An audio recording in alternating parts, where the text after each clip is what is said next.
in this moment, what does it mean to you to live life golden? To be golden is to be vulnerable. There's this like imagery that comes up to my head of, of me, right? Cutting a big log, and it's like next to a log cabin, and there's like stacks of logs all around me, and I'm just like chopping away at the wood.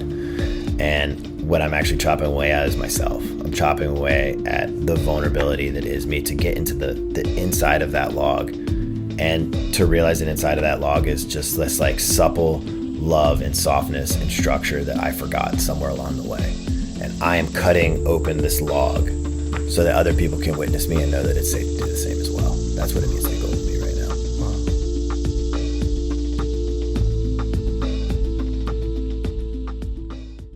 now. On today's Drops of Gold, we have a wild romp with Nick Sharp, a super naturalist, ego scout, equine expert. Nick gives us his unique take on what does it mean to human, both in terms of the journeys that we go on inside and the experience we have with the outside world. And remember that the wilding always begins within.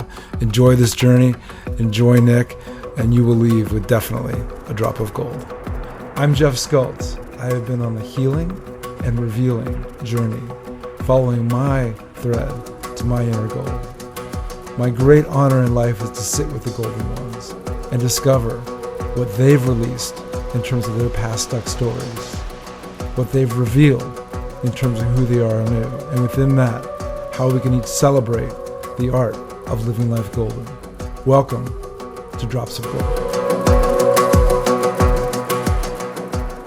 Welcome to Drops of Gold, Nick. Thanks, Jeff. It's a pleasure to be here. Yeah. I love your love of the natural world and the way that you make the natural truly supernatural, and then you ground it in reality and make it digestible. So I'm looking forward to getting into that. And I love your desire to be in service to others, and then I love also your this notion of the way that you understand what selfishness means in terms of being greedy and caring for yourself. So these are all going to be all things that we're looking to explore. I'd love to just start by inviting you to tell me what's really alive for you in this chapter of now in your world. Yeah, thank you for the opportunity to be here and the opportunity to speak to what is alive. I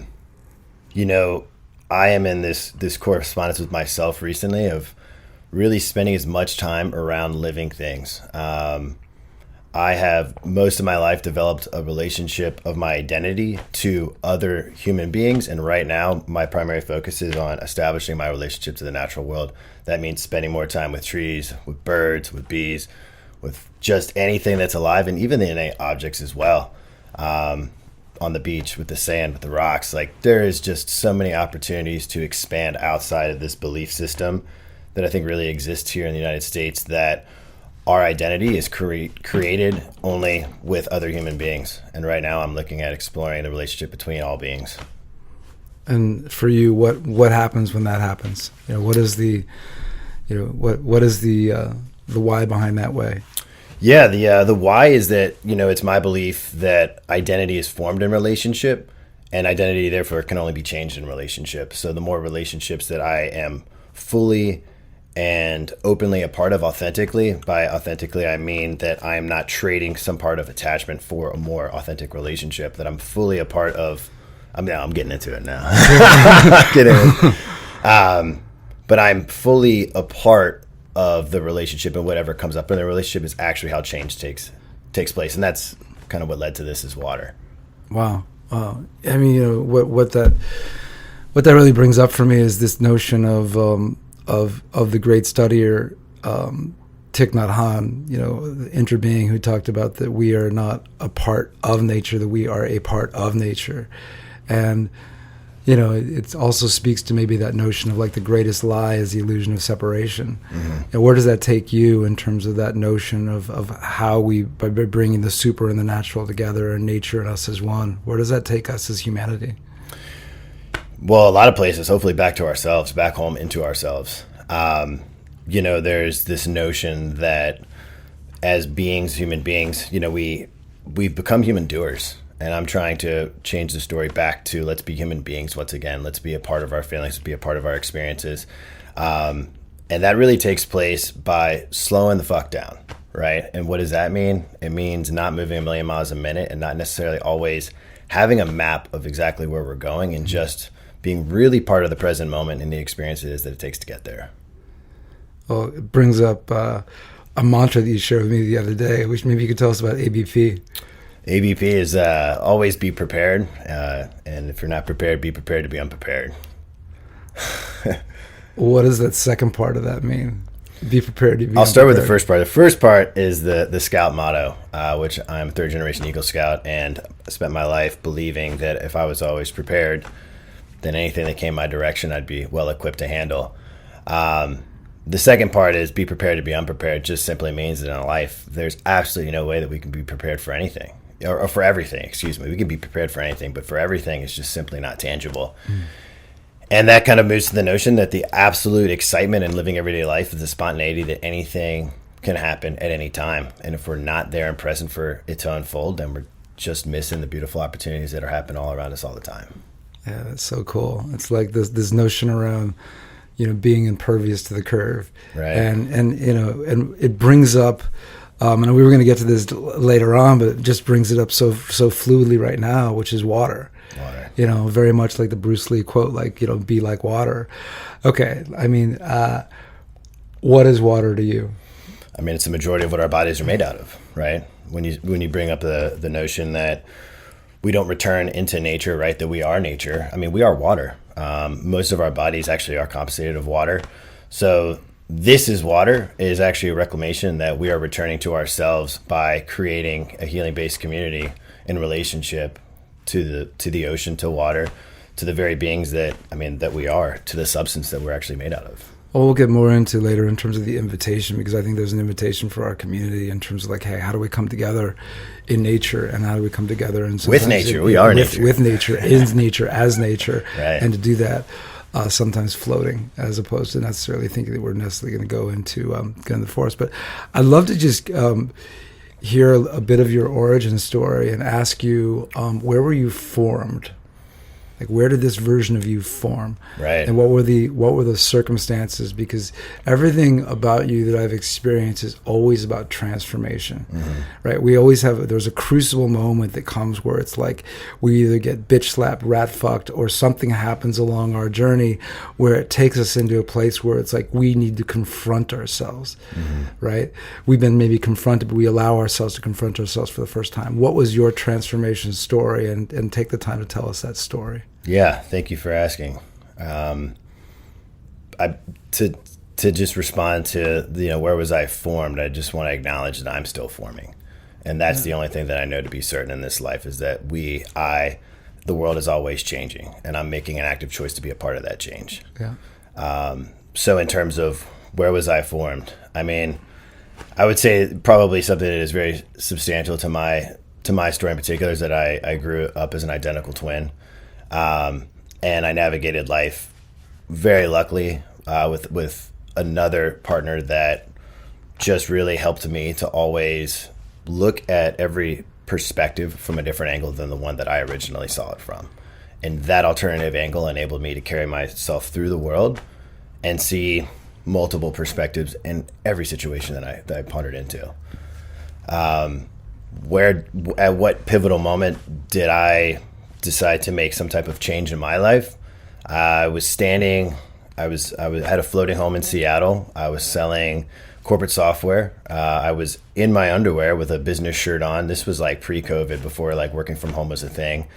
I had my headset on. I was slinging a deal to a business in downtown San Francisco. I was basically recreating a spend management platform to automate their expenses and automate basically all the paper process for this business. And I just kind of had this moment rocking on the boat, looking around like, what the fuck am I doing here? How did I get here?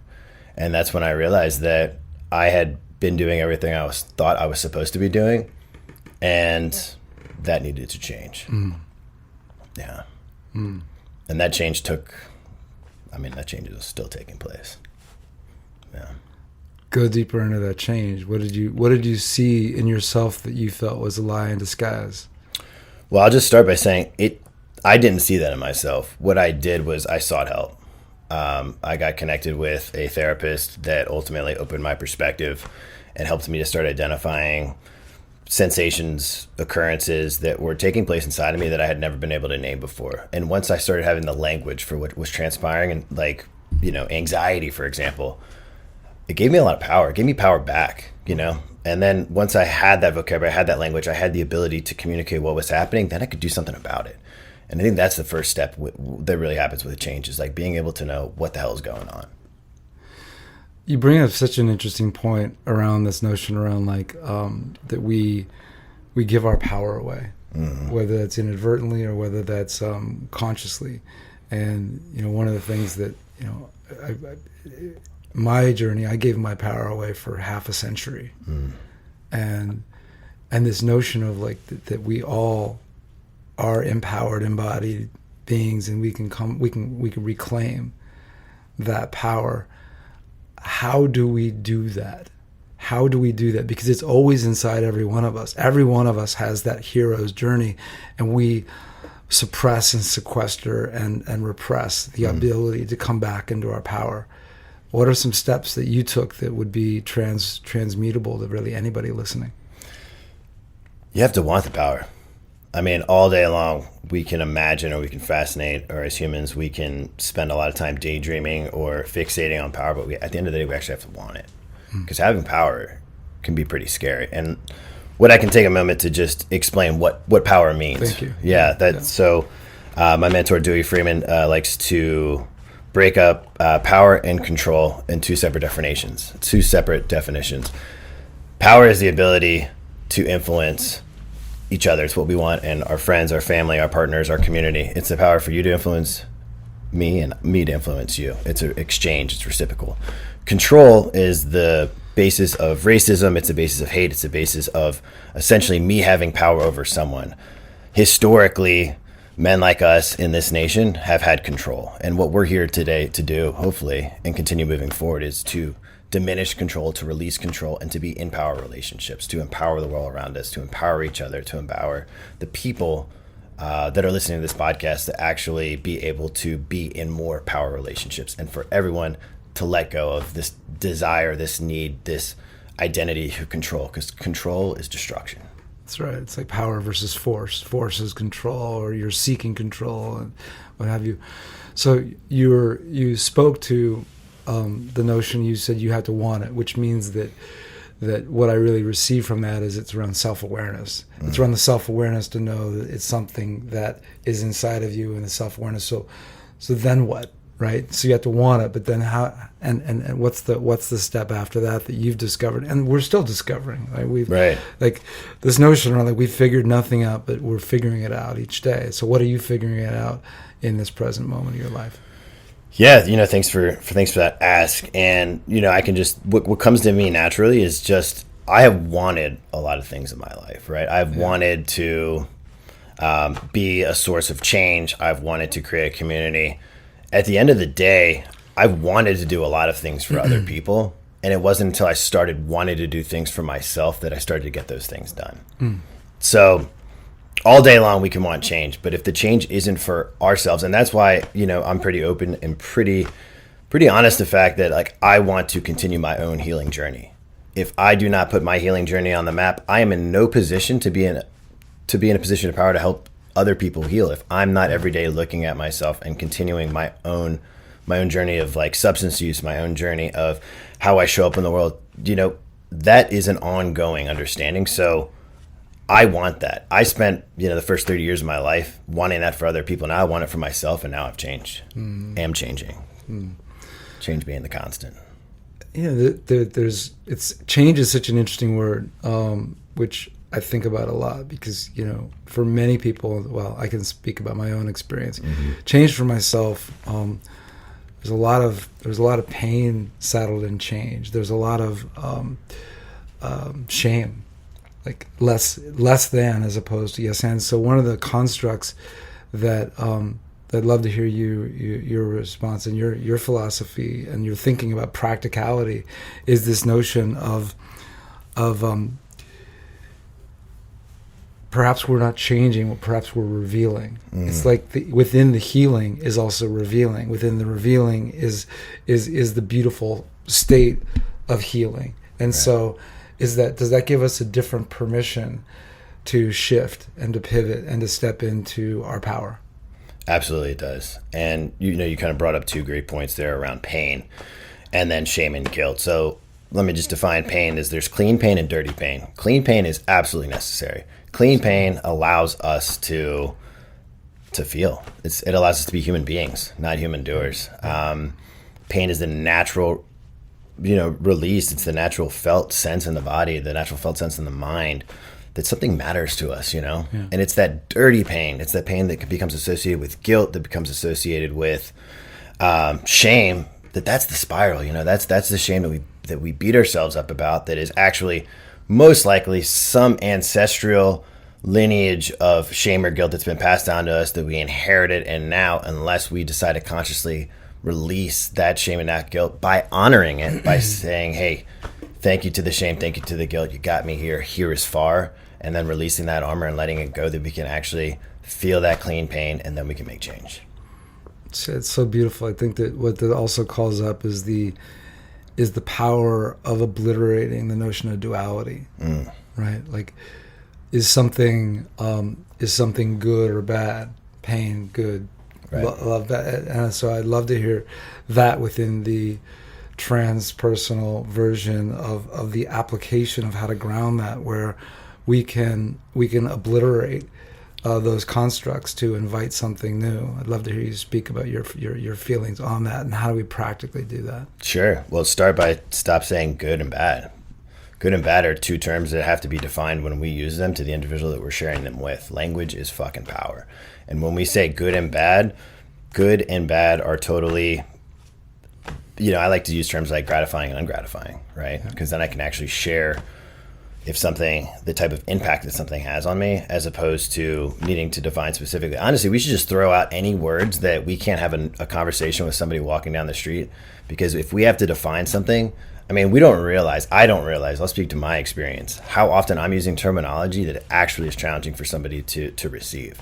So by slowing down enough that I'm actually tracking, by tracking I mean like understanding, checking in with someone like, hey, when I say gratifying, do you know what I mean by gratifying? And then actually witnessing the exchange of them feeling that in their body, understanding what they mean by gratifying, then we can take good and bad, and we can kind of kick that can down the street.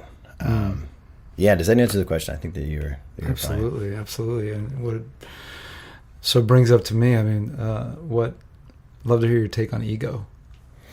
Yeah. Within that construct of maybe there's not good and bad, it's like, what is ego? Yeah, I was that loser most of last year leading up to Vision Quest. That I went out to the mountains in western Colorado for 120 hours, a couple jugs of water, and was really seeking my identity in nature once again, with nature once again. And leading up to that experience, I was like, I'm honoring the death of my ego. I said this to classmates, I said this to friends, and then I'm sitting there like, what the hell is what is the death of ego? The ego is just one of these terms that, once again, why don't we throw it out? We have to get really specific when we say ego. When I said ego, I meant my historical desire for control, that at a young age I realized hey, I like to be in control of situations. When I'm not in control, I feel very insecure. Yeah. Right. What I wanted when I said this is the death of my ego, what I was actually honoring was that I want to remove that narrative that I need to be in control in order to feel secure. Right. What else with ego? That when I walk into a room that I want to be seen. Right. We know what the reality of walking into a room and wanting to be seen actually is? It's that I'm not walking into a room and looking at myself and seeing myself. So what I really want when I'm saying dismantle my ego or to let go of my ego is just me saying, hey, I want to be seen, and that starts with me seeing myself, and that's something that I now understand. That's so beautiful, because this notion around inner ego versus outer ego, Outer ego is about validation and vindication and control and what have you, and look at me and what have you, as opposed to inner ego, which is a quiet hero. And it's very, very powerful. So I really appreciate that delineation. I want to go back to the fact that you're an Eagle Scout. Sure. My favorite Eagle Scout is my pop, Mort Skold. Nice. And so it's cool to meet another masterful Eagle Scout. Let's land this plane like super practical. Like, what did you learn as an Eagle Scout that's like really solid, like wilderness skill, ninja, like that every single human being should know? Yeah, thank you for that invitation. I grew up in Virginia. Yeah. So there was a lot of skills that I learned through the Scouts that, also being from Virginia, I just kind of assumed that a lot of folks already had in their toolkit. My favorite skill, I mean, especially being here in Los Angeles, is like, I've multiple times I've dropped off a couple logs to someone and be like, hey, I'll be back in a couple minutes. Can you make a fire? And then I come back and there's not a fire. And I'm kind of like, yo, where's the fire? And then I realized, like, that's not actually a skill that everybody learns how to do, which is actually, Nick 5 years ago would have been like, that's ridiculous. Nick right now is like, well, we need to change that. People need the ability to be able to make fire. People need the ability to be able to source and cook the food that they're eating every day. People need the ability to stay warm. These are not grand ideas. This is basic human existence. And unless we supply people with the knowledge and the wisdom and the skills to do that, like, all of us are just kind of not providing basic needs for the people around us. Yeah. So within fire is air. Teach us how to make the perfect fire. Well, it depends what you want the fire for. Yeah. Yeah. Is this for cooking? Is this for warmth? Are we heating a home? Are we, there's a lot of fires. Choose your favorite fire. Log cabin. Go. Log cabin. Okay. The log cabin fire is just visually very, quite appealing, and it also adds the ability to, you can put a rack on top and cook. It's easy for the beginner fire person to basically add new layers on. It's kind of like Jenga fires, right? You just kind of keep stacking up. And it also provides like warmth in 360. It's a great for an entry level, beginner fire. Does that also create less rabbits going left and right? That the rabbits are less likely. More of a tunnel. It's more of a vertical tunnel. Yeah, it can be that too. Okay. What if you were cooking over the fire? Why would you do a teepee fire versus a log cabin fire? Why would I? Yeah. What's the teepee version of the fire? Is that in terms of height? Like what's going on with that? That helps with wind. Okay. And it also, there's a ton of different natural landscapes where a fire would need to be made in the first place. I think teepee is kind of the easiest one to just like kind of toss some logs on and like watch them burn. But if you really want to see the art behind the fire, we could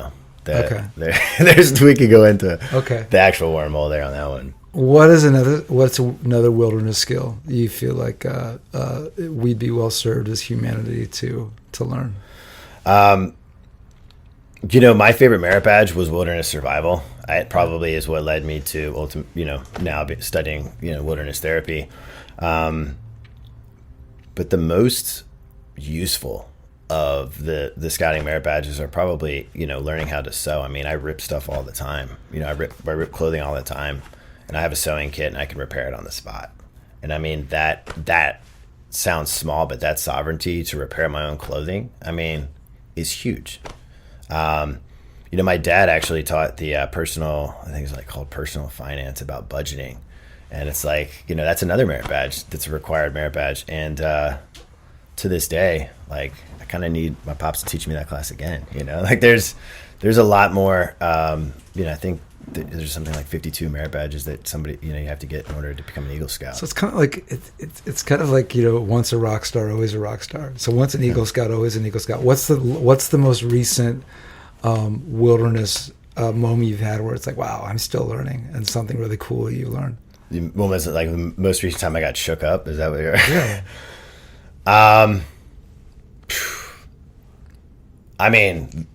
When you say when shook up comes up, I would say that last This Is Water trip, when we went from being at a very serene landscape and then moving into the Catalina Classic, with 3 boats of people that shook me up.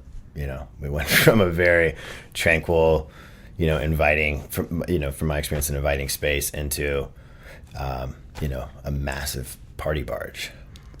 That was a lot for this tenderfoot over here. Yeah. Yeah. I love that. So let's go back to water, since you just took us to water. Sure. Tell us about This Is Water as a community, what led to it, and what's the grandest vision that you could see it to be? Yeah. Thanks for asking. Interesting enough, there's a tie-in to the scouting community with This Is Water.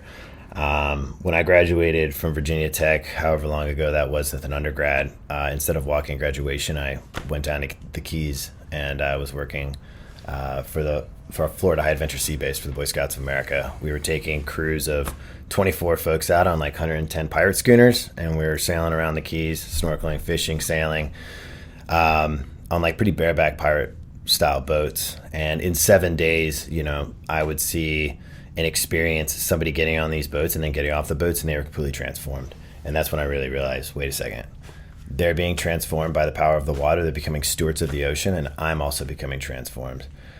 So I've sailed multiple seasons, through the Boy Scouts with, in that program. And it was at that time that I started to realize, like, wait a second, if there was a little bit more structure here, if there was a little bit more guidance, this container is probably the most powerful container that we can ask for. When healing can happen on the water, and that's what kind of led me to This Is Water. This was 10 years ago. And I decided to go back to graduate school, decided to get, certified, and I'm working on my licensure right now, to be an LPC, licensed practicing counselor. And I wanted... LPC stands for? Licensed practicing counselor, okay. Which is also like a psychotherapist, right? Okay. I wanted to be able to create this type of experience on the water. I wanted to create this type of experience with the water.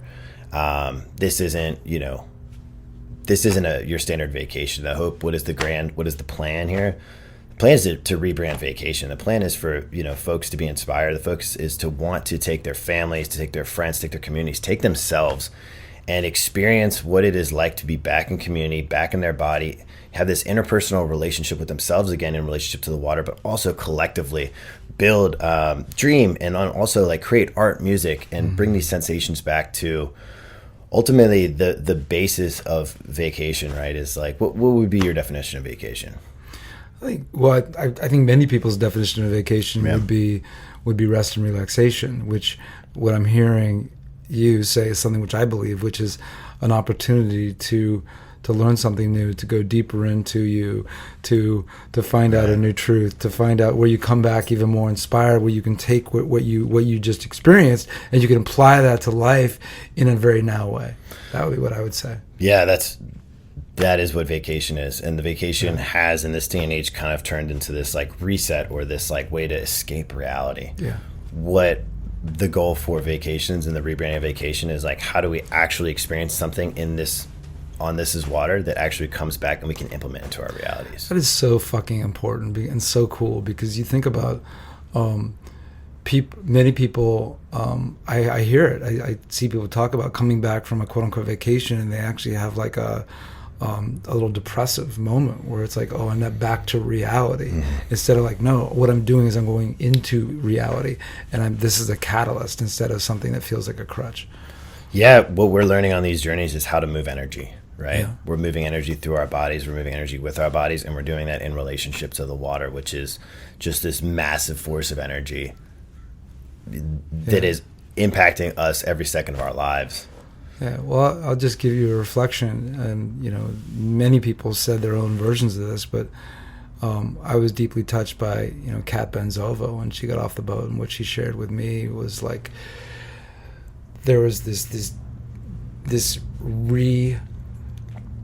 connection to trust and love and connection to self and others in a way that whatever might be twisting and turning in our lives, we can actually use it as something that becomes foundational. And that is an extraordinary foundational element to do on earth or on water.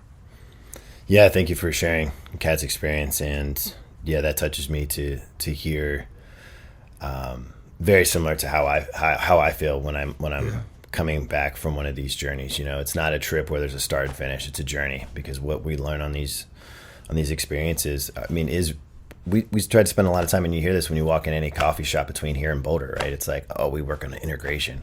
Integration is actually the focus of what we're trying to do at This Is Water right now. And that is building out a consistent plan where there's multiple calls, there's multiple what to do when we return home, and like, how do we return home differently so that we are taking these skills, we are taking this new type of compass that we've acquired, and then we're also continuing to be in a community, right? Like, healing does not happen alone. That is an outdated, belief system, and there can no longer be separation from others. What we have to do is have to come together, and This Is Water really feels like an opportunity for folks to do that. Well, it's beautiful, and I think what comes through and what comes up and is when we are not pulled into community. We self-select ourselves. We enroll ourselves because there's an easy on-ramp for self-enroll. And so one of the things that happens beautifully in community is where it's not just a shared frequency of everybody sort of like is intentional, but there's a shared vibration of the way that we're playing, and it feels nuanced and delicious and what have you. So that's the other thing that's beautiful about community. And with that, I'd actually love, because it's something I've been exploring, I'd love to hear your take on the difference, the uniqueness difference between frequency and vibration, what that means to you, and what's the relationship between the two. Sure. Yeah. I'm going to just name about the community piece. That what the most important part about community is being held accountable, right? And that being seen, that being witnessed is like where we make change. And that's where we're part of the change that we're actually making. So what do you mean by accountable?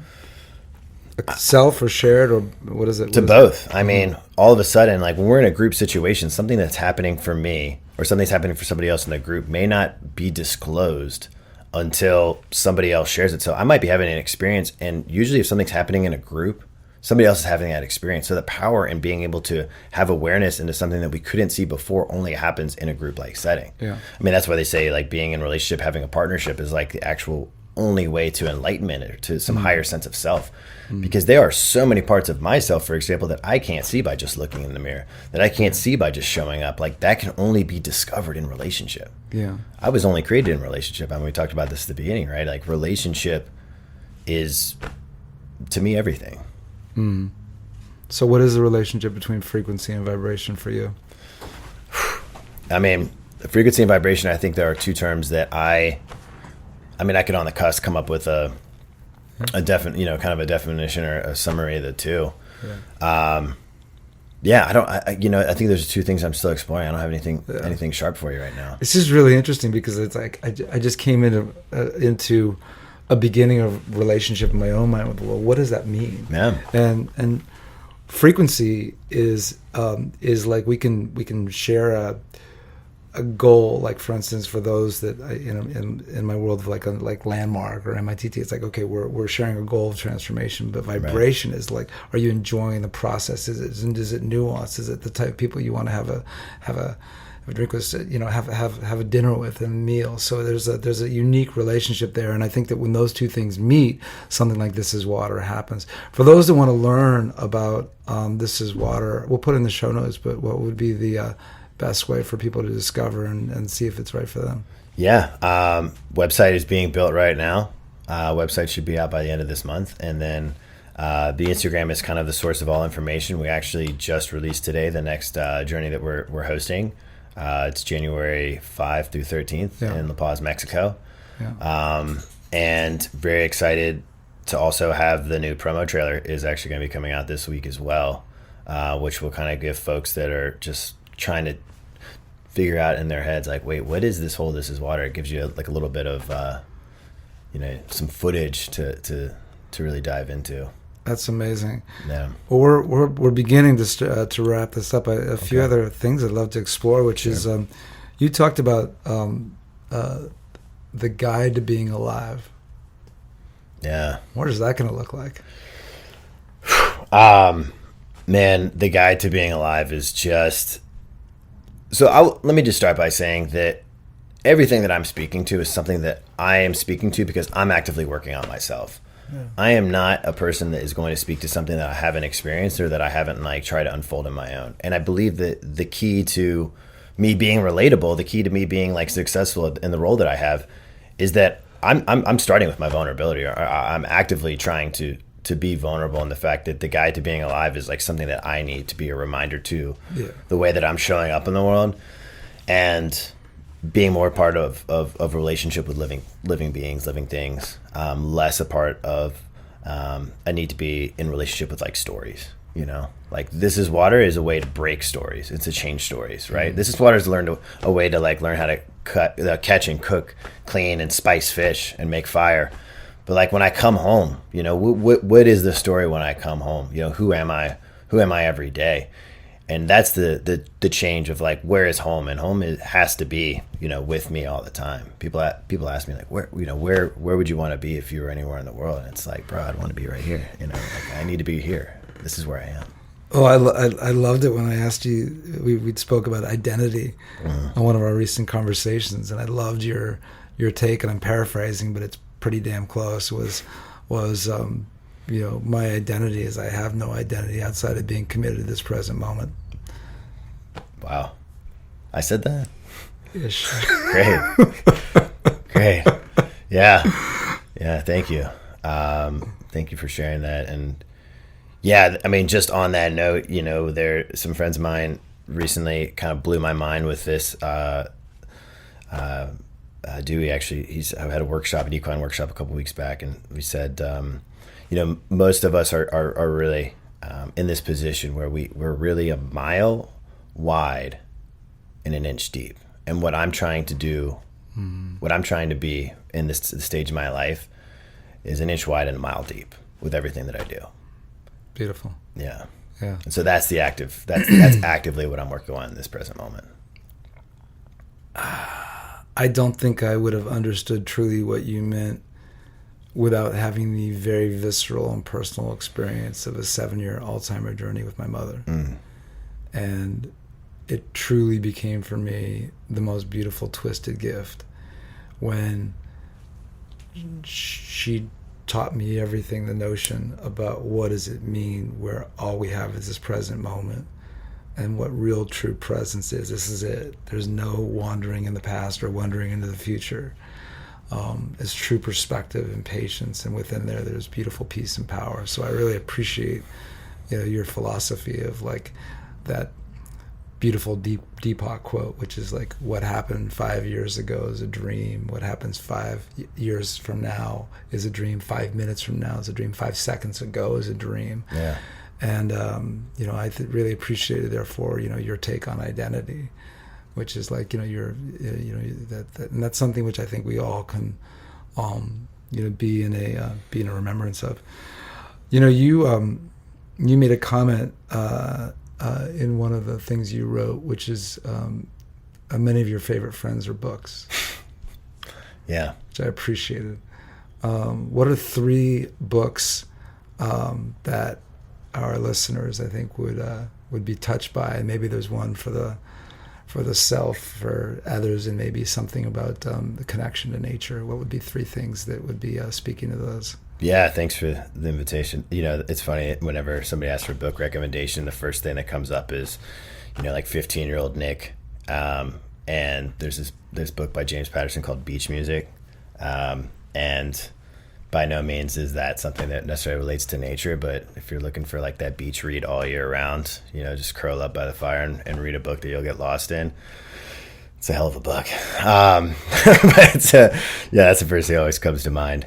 So I have a couple folks, Boyd Vardy has a book called The Lion Tracker's Guide to Life.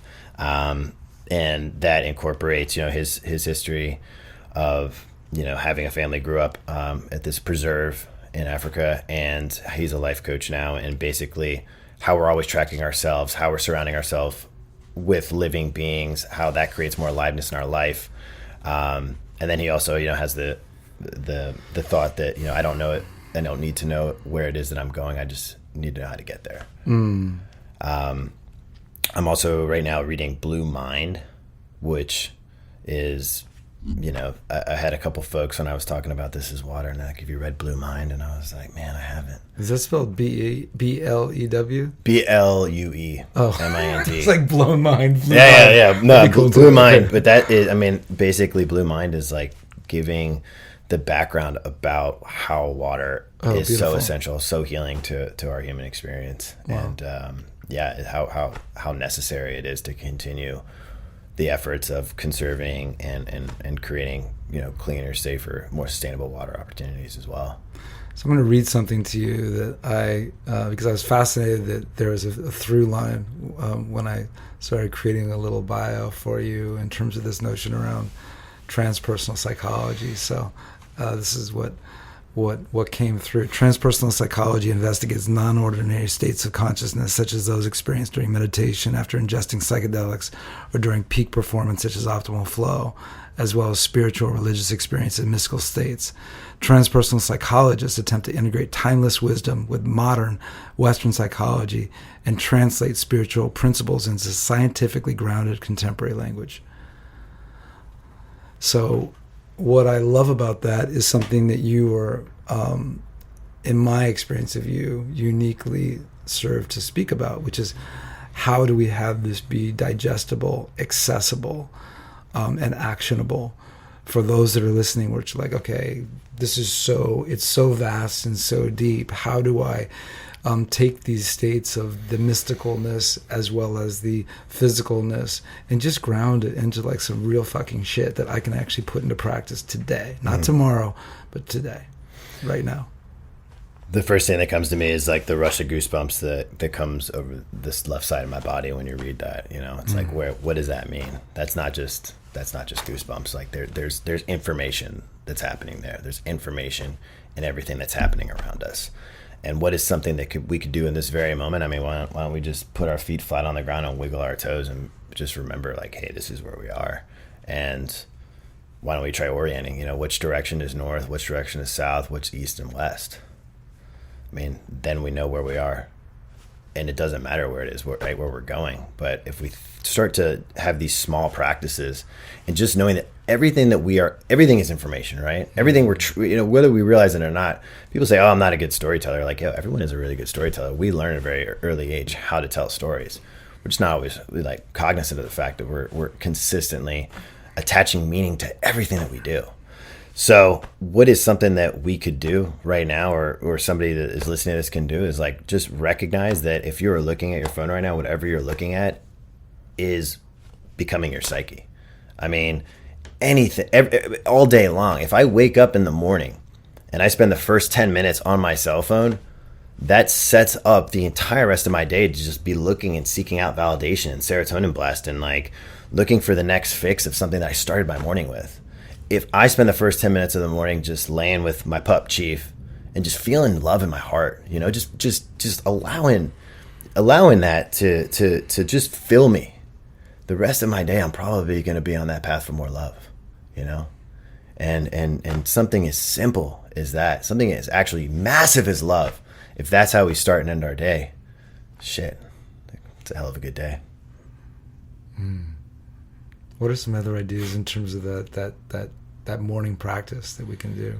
Breath, breathing. I mean, right now, even feeling that love in my body as I bring it up for my pup, and he's out there. I know that he's this close, but just being able to breathe into that and allowing myself to feel that love. I mean, shit, I've set up so many systems. That cell phone story, that's me, man. Yeah. I get on my cell phone in the morning, and I am a part of that story too. It's the days that I don't are the days that I have really something remarkable happen. And what's so remarkable is just that I have the ability to surprise myself by actually being a part of the choices I'm making. Mm-hmm. I don't let my choices make me. Mm-hmm. And it's those little wins. It's those little goals. It doesn't, we don't need to recreate the wheel. The wheel already works, man. Let's just spray some WD-40 on it and go a different direction. Instead of taking a right, take a left. And the breath is the only way that I have discovered in my human experience to truly land back in this present moment. Breath starts and stops everything. And it's not very often that I say, thank you for breath, I mean, this ability to breathe, this ability to be here, to be now, I mean, it's a blessing. It's like, yeah, the unique and the rare opportunity that it is to be aware of that doesn't have to need to be that rare. I just need to change the story that it is. Teach us how to breathe right now. How do we actually breathe? Filling up breathing. I like to breathe in through the nose and kind of like out the mouth. So just breathing in through the nose. And something also that can help is like really breathing in and feeling love when you breathe in, and when you're breathing out fear. That really helps for me a lot. And then breathing out through your chest and making sure you get all the air out, because when there is any air stuck or stored in your body, that's likely anxiety, it's depression. That's energy that's not emotion, right? Emotion is energy in motion. So anything that we're storing in our bodies is energy that is just, it's stuck, it's stagnant, it's not there. So by breathing, we're actually like filtering in and filtering out all of the extra-ness that we don't need. You know, the only thing that we actually need ourselves, we need to be here with ourselves. And I say that like it's easy. That's like the most scary thing that somebody can do, is to be with themselves. Yeah. There is systems and designs in this entire world that allow us to be avoidant of being with ourselves. And so when I say being with ourselves, I don't want it to come across as like, oh, it's just go out one day and be with yourself. No. Take small steps to be with yourself. Find that tree that you've seen the last like couple years of your life and go spend some time with the tree. And that doesn't mean to be this, hippy dippy transpersonal, but hey, damn, you probably learn a lot from that tree. The way that it moves in the wind, the way that it's consistently, providing shade for other animals, the way that it's nourishing the natural ecosystem around that. Wow. Yeah. Wow. There's a lot there. I remember asking, as part of the 3 questions, which the 3 questions I asked you the other day, which we're about to do that again. Okay. But I asked Satya, which Josh, my creative partner, knows deeply as well. I asked him about one self-love tip, and he just said, emptiness. Wow. It's that notion, not of filling yourself up, but it's actually just emptying yourself out, like truly just like letting it all go. And this notion of being surrendered is beautiful. So let's do it. Hand over the heart, one golden thread. With the golden thread that's connecting, you're connecting us all. So in this moment, what does it mean to you to live life golden? In this moment, for me to live life golden, I just realized that I had been holding my breath up until that moment of time, and when I put my hand on my heart is when I actually just let the rest of the air out. I feel like now I can be golden by just letting go of that staleness, that surrender that you're speaking to. To be golden is to be vulnerable. There's this like imagery that comes up to my head of me, right? Cutting a big log, and it's like next to a log cabin, and there's like stacks of logs all around me, and I'm just like chopping away at the wood. And what I'm actually chopping away at is myself. I'm chopping away at the vulnerability that is me, to get into the inside of that log, and to realize that inside of that log is just this like supple love and softness and structure that I forgot somewhere along the way. And I am cutting open this log so that other people can witness me and know that it's safe to do the same as well. That's what it means to be golden to me right now. Wow. Yeah. And what's a self-love tip you've discovered to tap back to that when we forget? A self-love tip that I should do more often is just stop and smile at myself in the mirror. Because sometimes I'm scared of doing that. And that's something that I'm working at, so that's something I'll suggest. That's extraordinary, actually, to go in the mirror and just smile at yourself.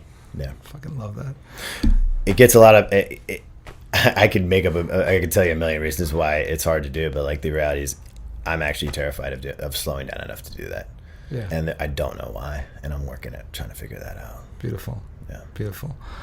The golden thread that connects us all is love. I remember that part. That's because that's the easy, love is eternal. I mean, love is energy that is, it's never destroyed. It's only exchanged. And, man, in a world full of love, I mean, everything is already happening, and then we can actually be a part of it as it happens. There's so much right now tumult in the world where it's not just what's happening in the Middle East. It's also about what's permeating throughout the world, where where there's so much fear and there's vitriol and it's all around taking a side, and there's a philosophy which you're speaking to, which is maybe the only side we need to take is just choosing love or hate. And I'd love to have you comment on something that the universe gifted me, which is the notion that there's only acts of love and cries for love, and both are only fed by more love. But hate is something that just is stagnant energy. So, love to hear your thought in terms of how do we begin to build a new bridge of understanding. Yeah, I mean, not to speak just universally speaking, that anytime we're drawing a line, there's two sides, and I don't think that having two sides is ever the answer. So I'll just start by saying that anytime we are separating ourselves from somebody else is actually what it goes back to, that piece around control. I want everyone that I am a part of in the world to equally influence me like I can influence them. So how do we build a bridge instead of a silo? I mean, I can walk around the world all day long and say, hey, I want, people to trust me. I'm like the most trustworthy person. Reality is, unless I trust, other people can't trust me. It's actually counterintuitive to say. So to answer your question, what do we do? We don't look for love. We become love, right? We become the thing that it is that we're looking for. We become trust. We model trust for other people. It's not, most doors in the world are closed if we really want one to open, right? Like, we have to be the one that is showing up with trust. We have to be the one that's showing up with love. We have to be the one that's showing up with change. And what I'm receiving from everything that we've talked about is that we don't need to become it because we already are it. Right. And it's simply about tapping back to that which we always were. And that's the whole notion about this notion, which is like we're all born golden inside, and therefore maybe we don't have to change. It can be simply we can reveal. And that's what I truly believe. This isn't needing to be a long, winding path. It could literally just be giving ourselves permission to shift and pivot. Yeah, to take off that mask. Take off the mask. Yeah, I got about 100 of them I'm taking off every day. So if you want a costume closet, we talk about that afterward. Yeah. Well, how would you like to drop the golden mic drop? What would you like to share that is the amalgam of everything we've talked about, or something maybe perhaps that we haven't covered yet that is feeling true for you in this moment? Yeah. Was there a third? Did we do the third question? We did. Okay. You'd love. I wasn't even counting, man. I was just like, I was in love. They're infinite. I was being in love. Yeah. How would I like to end? Maybe just honoring that the ending is the beginning, and then going back to that piece around duality, right? When we first met, we first had it, this spark, right? There was an opportunity for us both to be like, wow, there's something happening here. And I still feel that now. I feel that in this very moment. And a beautiful way to wrap would just be to just have some contact with each other. It's that place that we're in when we're in with another being. It's the energetic, emotional, spiritual, physical boundary where two beings meet. We're in contact, right? I feel that we're in contact. I see the energy moving. I feel the energy moving through your body. And just being in that contact, being in that place where we're both here, we're both present, and then just offering that opportunity out, to anybody else. Hey, just let me just feel you for a minute, Yeah, I felt you, this entire call, or this entire, whatever you want to call what's happening here. But I just really appreciate being with you and for you receiving me. And I'm really, really, really excited to just continue this moment and this journey and wherever it takes us next. So that feels really authentic for me. Yeah. It feels authentic, and I'll share with you that we're right now shaking our right hand, but for me, like the most dope handshake in the history of handshakes is the Viking. Okay, good. Right, you know this one, right? Yeah, I've seen it. It's so good. It's so good. It's heartline. Yeah. And we're close enough where I can actually see if you're carrying a knife. This is the old. Vikingness. And then it's like left eye. So it's like, seat of the soul kind of shit. Yeah. We connected in one other thing that I'd be remiss if I didn't share, which was this surprise of all surprises when you started taking an interest in what I was wearing on This Is Water, and you were going deeper into that. And I came to realize, like, another of your sweet onion, sacred Swiss Army knives is you're like a fashion dude. Like, you get it.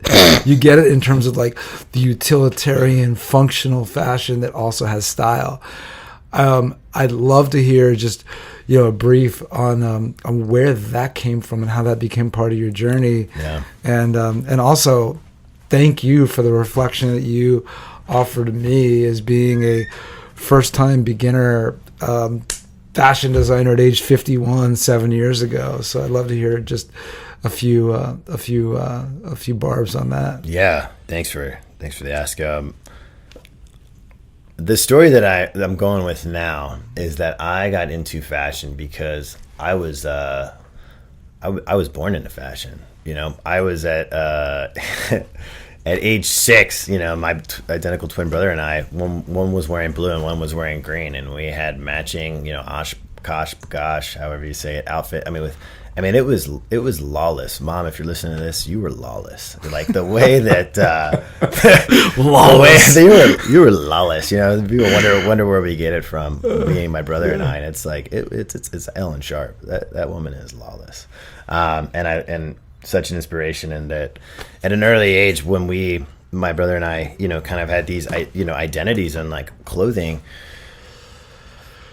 This is an embarrassing story, but I remember like going to the mall when we were like in middle school and like running into the store and like fighting over who got like which piece of clothing, because like we both really wanted to have our own identities, right? We wanted to be like, I wanted to define who I was by what I was wearing, and then that over the years really kind of created like how I carry myself in the world now, and it's a combination of like wanting to know the materials that are being worn, to have items of clothing that are being lasting a lifetime, that can be repaired, that are being passed on to my children, right? Like to my great grandchildren. I'm not wearing something that isn't sustainable in the fact that it's repairable. And yeah, there's also this just ridiculous story that like clothing is super materialistic, and I'm a huge proponent of. I think actually clothing can be very healing. I think that in clothing we have the ability to wake up and express who we want to be that day and how we want to go throughout the day. And that's why I mainly wear things that are going to be, that aren't going to break on me. So I don't plan on breaking on myself. Yeah, that's what we're here for. Yeah. And what's your take on what drew you to some of the things that we were creating and designing with One Golden Thread? Comfort. I wear a lot of what I wear is like, a lot of this tin cloth, a lot of this like waxed canvas, a lot of these materials that, they're a little bit heavier, they're very durable. And now that I'm, back here in Los Angeles, like the One Golden Thread, it's actually, every day, almost every day, I have ran into a friend that was wearing a One Golden Thread article of clothing. And I just have to laugh to myself, and I'm like, there's Jeff again, But yeah, it's really nice to see, and that's my take, is that these, what you're creating and what you have created, it just feels natural. And when you're wearing something that's natural, I can be natural too. What you spoke about has been the greatest unintended and yet fully intentional blessing of this notion of that clothing could be community. Right. And when people see the golden thread, they actually connect over it. And it's like, if two Armani jackets at a party saw each other, I don't think they'd run up and say Armani. But it happens all the time, where I hear people that don't even know each other that connect. And there's that notion around like I see you, and there's a meeting and a connection. So well, Nick, this has been a deep honor and pleasure. And what I just want to really speak to is honoring you, that's honoring what does it mean for sacred masculinity, that like a new version of masculinity where it's not patriarchy, where it's this opportunity to be a fucking rock and roll badass, just in terms of like living life golden and sucking the bone marrow out of life, and yet being surrendered and being vulnerable and being expressed. And it's a very powerful reminder for the masculine, because I do believe as we reveal, and I'm not going to say heal, but as we reveal the modern masculine, we do heal the world. We always are going to end Drops of Gold by dropping the golden mic drop. And one of the quotes that you said, I just want to acknowledge you for, which is like a mantra, an invitation for others to lean into the wildness that lives inside. Yeah. What do you mean by that? Well, so often, right, in this world that we live in, I consistently seek, the wilderness of the outside, not really recognizing that there is a very large wilderness on the inside that I need to explore as well. Yes. And so wildness, wilderness, all these terms can almost be interchangeable for like just the vast exploration that I have left to do internally and externally, and really be both of those at the same time. So how can I explore the natural world? How can I explore my natural world and do that in relationship with myself and the world around me? How can I be intentional? How can I be considerate? How can I be mindful? And to go back to the piece that you just named around masculinity, like how can I do that? By listening before speaking. That's what I would probably say with everything that I do. Like, hey, we all got something to say, but why don't we listen first? Yeah. What came through on that recently was this notion around listening to understand versus respond. Right. So understand first and respond. So thank you for that. So we're gonna end every one of these with the auditory sound. What is the sound of the golden mic drop? Because you've dropped it multiple times. So I want you to close your eyes and sing it, speak it. What is the sound of the golden mic drop?